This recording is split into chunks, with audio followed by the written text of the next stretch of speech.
ತೆಗೆದುಕೊಳ್ಳುತ್ತೆ. ಇನ್ನೊಂದು ಅಪ್ಡೇಟ್ಸ್ ಕೂಡ ಲಭ್ಯವಾಗ್ತಾ ಇದೆ. ನಿನ್ನೆ ಪವಿತ್ರ ಗೌಡ ರಿಲೀಸ್, ಇಂದು ದಾಸ ಡಿಸ್ಚಾರ್ಜ್. ಜಾಮೀನಿನ ಮೇಲೆ ಹೊರಬಂದಿರುವಂತಹ ಆರೋಪಿಗಳು ದರ್ಶನ್ ಮತ್ತು ಪವಿತ್ರ ಗೌಡ ಮತ್ತೆ ಭೇಟಿ ಆಗ್ತಾರಾ ಎನ್ನುವಂತ ಪ್ರಶ್ನೆ. ಇಬ್ರು ಭೇಟಿ ಆದ್ರೆ ಕಾನೂನು ಕಂಟಕ ಫಿಕ್ಸ್. ಹಾಗಾದ್ರೆ ರಿಪಬ್ಲಿಕ್ ಕನ್ನಡದ ಜೊತೆ ಹೈಕೋರ್ಟ್ ವಕೀಲರು ಕೂಡ ಮಾತನಾಡಿದ್ದಾರೆ. ಈ ಪರಪ್ಪನ ಅಗ್ರಹಾರದಲ್ಲಿ ಇರುವಂತಹ ಸಂದರ್ಭದಲ್ಲಿ ದರ್ಶನ್ಗೆ ಯಾವ ರೀತಿಯಾಗಿ ರಾಜಾತಿಥ್ಯ ಸಿಕ್ತು, ಆ ಸಂದರ್ಭದಲ್ಲಿ ಒಳಗಡೆ ಭೇಟಿಯಾಗಿದ್ದಾರೆ ಎನ್ನುವಂಥದ್ದು ಉನ್ನತ ಮೂಲಗಳ ಮಾಹಿತಿ ಕೂಡ ಲಭ್ಯವಾಗಿತ್ತು. ಆದರೆ ಹೊರಗಡೆ ಮತ್ತೆ ಭೇಟಿ ಆಗ್ತಾರೆ ಎನ್ನುವಂಥ ಪ್ರಶ್ನೆ ಕೂಡ ಈಗ ಉದ್ಭವ ಆಗ್ತಾ ಇದೆ. ಯಾಕಂತ ಹೇಳಿದ್ರೆ ದರ್ಶನ್ ಚಿಕಿತ್ಸೆಯನ್ನು ಪಡಿತಾ ಇದ್ದಾರೆ, ಆಪರೇಷನ್ ಆಗುತ್ತೆ, ಇನ್ನೇನು ಚಿಕಿತ್ಸೆ ಕೂಡ ಕಂಟಿನ್ಯೂ ಆಗಬೇಕು. ಆ ಕಾರಣದಿಂದ ಮೊನ್ನೆ ರೆಗ್ಯುಲರ್ ಬೇಲ್ ಸಿಕ್ಕಿದ ತಕ್ಷಣ ಕೂಡ ದರ್ಶನ್ ಮನೆಗೆ ಬಂದಿಲ್ಲ, ಆಸ್ಪತ್ರೆಯಲ್ಲೇ ಚಿಕಿತ್ಸೆಯನ್ನು ಪಡಿತಾ ಇದ್ದಾರೆ. ಕೆಲವೊಂದು ಕಡೆ ಇವತ್ತು ಹೊರಬಂದಿರುವಂಥದ್ದು ನೋಡ್ತಾ ಇದ್ರೆ ನಿನ್ನೆ ಪವಿತ್ರ ಗೌಡ ಕೂಡ ಹೊರಗಡೆ ಬಂದಿದ್ದಾರೆ. ಇನ್ನೊಂದು ಕಡೆಯಲ್ಲಿ ಪವಿತ್ರ ಗೌಡ ದರ್ಶನ್ ಅವರ ಹೆಸರಲ್ಲೂ ಕೂಡ ಒಂದು ಅರ್ಚನೆ ಮಾಡಿದ್ದಾರೆ. ದರ್ಶನ್ ನಾಮಧೇಯಸ್ಯ ಅಂತ ಅರ್ಚಕರು ಕೂಡ ಅರ್ಚನೆಯನ್ನ ಮಾಡಿದ್ದಾರೆ. ಸೊ ಇದೆಲ್ಲ ನೋಡ್ತಾ ಇದ್ರೆ ಇನ್ ಕೇಸ್ ಏನಾದರೂ ಹೊರಗಡೆ ಬಂದು ಭೇಟಿ ಆಗ್ತಾರಾ, ಒಂದಿಷ್ಟು ಮಾತುಕತೆ ನಡೆಸ್ತಾರಾ, ಇನ್ ಕೇಸ್ ಏನಾದರೂ ಮಾತುಕತೆ ನಡೆಸಿದ್ರೆ ಏನ್ ಆಗತ್ತೆ, ಏನ್ ಆಗ್ಬಹುದು, ಕಾನೂನು ಕಂಟಕ ಫಿಕ್ಸ್ ಆಗತ್ತಾ, ಈ ಬಗ್ಗೆ ಹೈಕೋರ್ಟ್ ವಕೀಲರು ಕೂಡ ರಿಪಬ್ಲಿಕನ್ ಜೊತೆ ಮಾತನಾಡಿದ್ದಾರೆ.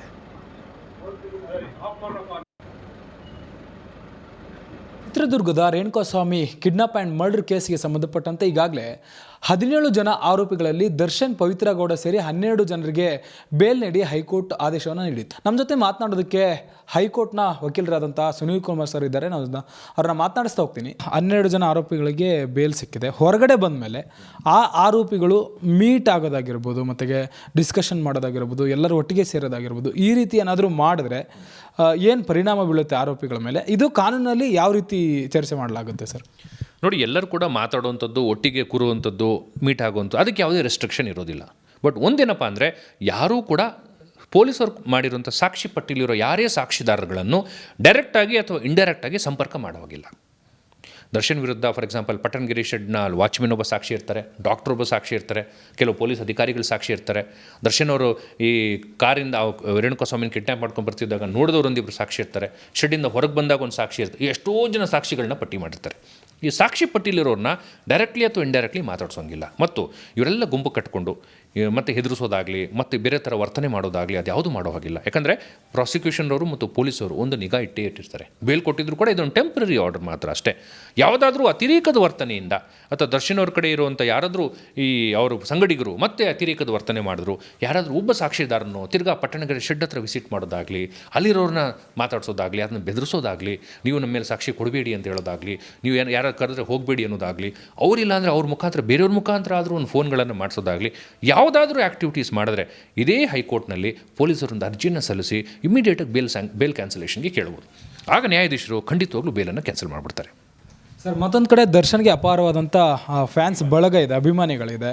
ಈ ಒಂದು ಪ್ರಕರಣದಲ್ಲೂ ಕೂಡ ಅಭಿಮಾನಿಗಳು ಇರೋದು ಕೂಡ ಸಾಬೀತಾಗಿದೆ. ಎಲ್ಲೊಂದು ಕಡೆ ದರ್ಶನ್ಗೆ ಮಾಹಿತಿ ಇಲ್ಲದೆ, ವಿತೌಟ್ ದರ್ಶನ್ ನಾಲೆಜ್, ದರ್ಶನ್ ಅಭಿಮಾನಿಗಳು ಆತನ ಮೇಲಿನ ಅತಿಯಾದ ಅಭಿಮಾನದಿಂದ ಎಲ್ಲೊಂದು ಕಡೆ ಸಾಕ್ಷಿಗಳ ಮೇಲೆ ಪ್ರಭಾವ ಬೀರೋದಾಗಿರ್ಬೋದು, ಅಥವಾ ಅಭಿಮಾನಿಗಳು ಪಟ್ಟಣಗೆರೆ ಶೆಡ್ ಹತ್ರ ಹೋಗೋದಾಗಿರ್ಬೋದು, ಅಲ್ಲಿ ಏನಾದರೂ ಮಾಡೋದು, ಆ ಥರ ಏನಾದರೂ ಆ್ಯಕ್ಟಿವಿಟೀಸ್ ಆದರೆ ಅದು ದರ್ಶನ್ಗೆ ಎಫೆಕ್ಟ್ ಆಗುತ್ತಾ ಅಥವಾ ಆರೋಪಿಗಳಿಗೆ ಎಫೆಕ್ಟ್ ಆಗುತ್ತಾ ಅಂತ? ಖಂಡಿತವಾಗ್ಲಾಗುತ್ತೆ. ನೋಡಿ, ದರ್ಶನ್ ಅವರು ಒಂದು ಅತಿ ಕಷ್ಟವಾದಂಥ ಕಾನೂನಿನ ಸಂಕಷ್ಟಕ್ಕೆ ಒಳಪಟ್ಟಿದ್ದಾರೆ. ಈಗ ಅವರು ಅದೇ ಕಾನೂನಿನ ಮಾರ್ಗದಲ್ಲೇ ಹೊರಗೆ ಬರಬೇಕೀಗ. ನಿಜವಾಗ್ಲೂ ಅವರು ನಿರಪರಾಧಿ ಆಗೋದಾದರೆ ಕಾನೂನಿನ ಮಾರ್ಗದಲ್ಲೇ ಹೊರಗೆ ಬರಬೇಕು. ಇದಿಷ್ಟು ಹೈಕೋರ್ಟ್ನ ವಕೀಲರಾದಂಥ ಸುನೀಲ್ ಕುಮಾರ್ ಅವರ ಮಾತು. ಸದ್ಯಕ್ಕೆ ಆರೋಪಿಗಳು ಜಾಮೀನು ಸಿಕ್ಕರೂ ಕೂಡ ಅವರು ಕಾನೂನಿನ ಅಡಿಯಲ್ಲಿ ಯಾವ ರೀತಿ ಎಚ್ಚರಿಕೆಯಿಂದ ಇರಬೇಕು ಅದಿರಬೇಕು. ಎಲ್ಲೋ ಒಂದು ಕಡೆ ಮುಂದಿನ ಹಂತದಲ್ಲಿ ಯಾವುದೇ ಒಂದು ವಿಚಾರದಲ್ಲೂ ಕೂಡ ಅವರು ಎಚ್ಚರ ತಪ್ಪಿದರೆ ಅವರ ಬೇಲ್ ಕ್ಯಾನ್ಸಲ್ ಆಗುವಂಥ ಸಾಧ್ಯತೆ ಇದೆ ಅಂತ ಹೇಳ್ತಿದ್ದಾರೆ. Welcome back. ನಿನ್ನೆ ಪವಿತ್ರ ಗೌಡ ಜೈಲಿನಿಂದ ರಿಲೀಸ್ ಆಗಾಯಿತು. ಇವತ್ತು ನಟ ದರ್ಶನ್ ಡಿಸ್ಚಾರ್ಜ್ ಕೂಡ ಆಗಾಯಿತು. ಹೊರಗಡೆ ಹೋಗಿ ಏನಾದರೂ ಮೀಟ್ ಗೀಟ್ ಮಾಡ್ತಾರೆ, ಮತ್ತೊಂದು ಎಡವಟ್ಟು ಏನಾದರೂ ಮಾಡ್ಕೊಳ್ತಾರೆ ನಟ ದರ್ಶನ್ ಅಂತ ಒಂದು ನಿರೀಕ್ಷೆ ಕೂಡ ಈ ವಿಜಯಲಕ್ಷ್ಮಿಗೆ ಇರುವಂಥದ್ದು. ಆದರೆ ವಿಜಯಲಕ್ಷ್ಮಿ ಒಂದು ಸೂಪರ್ ಪ್ಲಾನ್ ಮಾಡಿದ್ದಾರೆ, ಇವರಿಬ್ಬರು ಮೀಟ್ ಆದರೆ ಏನಾಗುತ್ತೆ ಅಂತ. ಬನ್ನಿ ಹಾಗಾದರೆ ಏನದು ನೋಡ್ಕೊಂಡು ಬರೋಣ.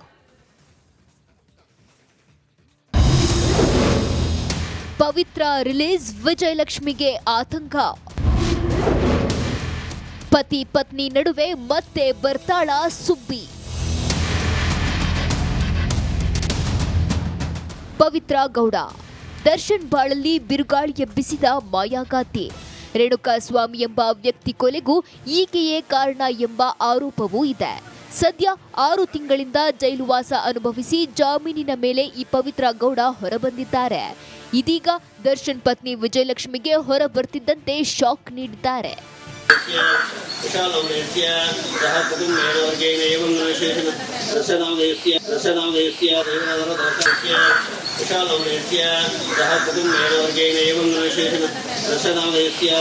ಹೌದು, ಕೊಲೆ ಕೇಸ್ನಲ್ಲಿ ಬೇಲ್ ಸಿಕ್ಕರೂ ದರ್ಶನ್ಗೆ ನೆಮ್ಮದಿ ಇಲ್ಲ.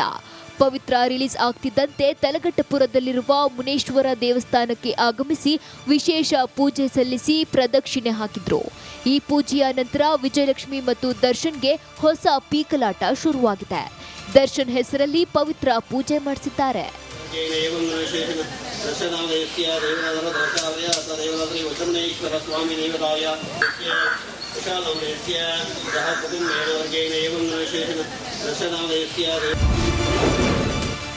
ದರ್ಶನ್ ಬಳಿ ಆಣೆ ಮಾಡಿಸಿಕೊಂಡ ವಿಜಯಲಕ್ಷ್ಮಿ. ಪವಿತ್ರ ಗೌಡ ದೇವಸ್ಥಾನದಲ್ಲಿ ದರ್ಶನ್ ಹೆಸರಲ್ಲಿ ಪೂಜೆ ಮಾಡಿಸುತ್ತಿದ್ದಂತೆ ಇತ್ತ ವಿಜಯಲಕ್ಷ್ಮಿ ಅಲರ್ಟ್ ಆಗಿದ್ದಾರೆ ಎನ್ನಲಾಗ್ತಿದೆ. ಹೆಂಡತಿ ಮಗನಿಗಾಗಿ ನೀವು ಪವಿತ್ರಾಳಿಂದ ಅಂತರ ಕಾಯ್ದುಕೊಳ್ಬೇಕು, ಹೀಗಾಗಿ ಆಣೆ ಮಾಡಿ ಎಂದು ವಿಜಯಲಕ್ಷ್ಮಿ ಪ್ರಮಾಣ ಮಾಡಿಸಿಕೊಂಡಿದ್ದಾರೆ. ಪರಸ್ತ್ರೀ ವಿಚಾರಕ್ಕೆ ಜೈಲು ಸೇರಿದ ಗಂಡನನ್ನ ಬಿಡಿಸಲು ವಿಜಯಲಕ್ಷ್ಮಿ ಗುಡಿಗೋಪುರ ತಿರುಗಿದ್ರು. ಕೋರ್ಟು ಕಚೇರಿಯನ್ನ ಕೂಡ ಅಲೆದಾಡಿದ್ರು. ಕಾನೂನು ಹೋರಾಟ ಮಾಡಿ ದರ್ಶನ್ನನ್ನ ಹೊರಗೆ ತರುವಲ್ಲಿ ವಿಜಯಲಕ್ಷ್ಮಿ ಯಶಸ್ವಿಯಾಗಿದ್ರು. ಪತಿ ದರ್ಶನ್ಗಾಗಿ ಪತ್ನಿ ವಿಜಯಲಕ್ಷ್ಮಿ ಹೋರಾಟವನ್ನ ಜನ ಕೂಡ ಮೆಚ್ಚಿದ್ರು. ಹೀಗಾಗಿ ಪವಿತ್ರಾಳಿಂದ ದೂರ ಇರುವಂತೆ ದರ್ಶನ್ ಬಳಿ ವಿಜಯಲಕ್ಷ್ಮಿ ಆಣೆ ಪ್ರಮಾಣ ಮಾಡಿಸಿಕೊಂಡಿದ್ದಾರಂತೆ. Veeresh, metro bureau, republic Kannada.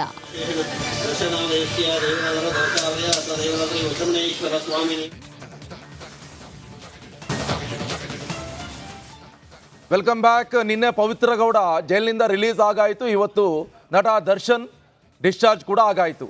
ಹೊರಗಡೆ ಹೋಗಿ ಏನಾದರೂ ಮೀಟ್ ಗೀಟ್ ಮಾಡ್ತಾರೆ, ಮತ್ತೊಂದು ಎಡವಟ್ಟು ಏನಾದರೂ ಮಾಡ್ಕೊಳ್ತಾರೆ ನಟ ದರ್ಶನ್ ಅಂತ ಒಂದು ನಿರೀಕ್ಷೆ ಕೂಡ ಈ ವಿಜಯಲಕ್ಷ್ಮಿಗೆ ಇರುವಂಥದ್ದು. ಆದರೆ ವಿಜಯಲಕ್ಷ್ಮಿ ಒಂದು ಸೂಪರ್ ಪ್ಲಾನ್ ಮಾಡಿದ್ದಾರೆ, ಇವರಿಬ್ಬರು ಮೀಟ್ ಆದರೆ ಏನಾಗುತ್ತೆ ಅಂತ. ಬನ್ನಿ ಹಾಗಾದರೆ ಏನದು ನೋಡ್ಕೊಂಡು ಬರೋಣ.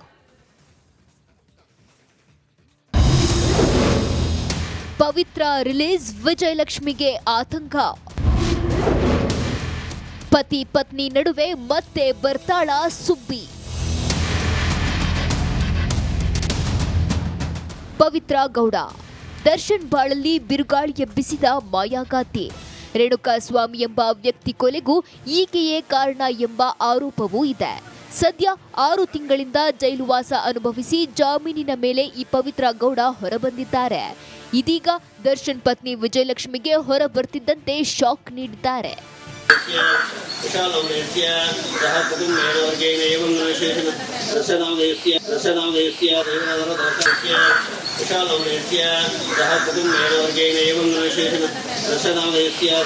ಹೌದು, ಕೊಲೆ ಕೇಸ್ನಲ್ಲಿ ಬೇಲ್ ಸಿಕ್ಕರೂ ದರ್ಶನ್ಗೆ ನೆಮ್ಮದಿ ಇಲ್ಲ. ಪವಿತ್ರ ರಿಲೀಸ್ ಆಗ್ತಿದ್ದಂತೆ ತಲಘಟ್ಟಪುರದಲ್ಲಿರುವ ಮುನೇಶ್ವರ ದೇವಸ್ಥಾನಕ್ಕೆ ಆಗಮಿಸಿ ವಿಶೇಷ ಪೂಜೆ ಸಲ್ಲಿಸಿ ಪ್ರದಕ್ಷಿಣೆ ಹಾಕಿದ್ರು. ಈ ಪೂಜೆಯ ನಂತರ ವಿಜಯಲಕ್ಷ್ಮಿ ಮತ್ತು ದರ್ಶನ್ಗೆ ಹೊಸ ಪೀಕಲಾಟ ಶುರುವಾಗಿದೆ. ದರ್ಶನ್ ಹೆಸರಲ್ಲಿ ಪವಿತ್ರ ಪೂಜೆ ಮಾಡಿಸಿದ್ದಾರೆ.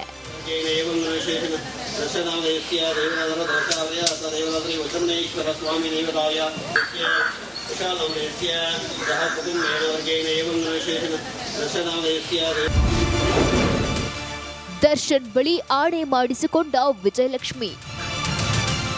ಪವಿತ್ರ ಗೌಡ ದೇವಸ್ಥಾನದಲ್ಲಿ ದರ್ಶನ್ ಹೆಸರಲ್ಲಿ ಪೂಜೆ ಮಾಡಿಸುತ್ತಿದ್ದಂತೆ ಇತ್ತ ವಿಜಯಲಕ್ಷ್ಮಿ ಅಲರ್ಟ್ ಆಗಿದ್ದಾರೆ ಎನ್ನಲಾಗ್ತಿದೆ. ಹೆಂಡತಿ ಮಗನಿಗಾಗಿ ನೀವು ಪವಿತ್ರಾಳಿಂದ ಅಂತರ ಕಾಯ್ದುಕೊಳ್ಬೇಕು, ಹೀಗಾಗಿ ಆಣೆ ಮಾಡಿ ಎಂದು ವಿಜಯಲಕ್ಷ್ಮಿ ಪ್ರಮಾಣ ಮಾಡಿಸಿಕೊಂಡಿದ್ದಾರೆ. ಪರಸ್ತ್ರೀ ವಿಚಾರಕ್ಕೆ ಜೈಲು ಸೇರಿದ ಗಂಡನನ್ನ ಬಿಡಿಸಲು ವಿಜಯಲಕ್ಷ್ಮಿ ಗುಡಿಗೋಪುರ ತಿರುಗಿದ್ರು. ಕೋರ್ಟು ಕಚೇರಿಯನ್ನ ಕೂಡ ಅಲೆದಾಡಿದ್ರು.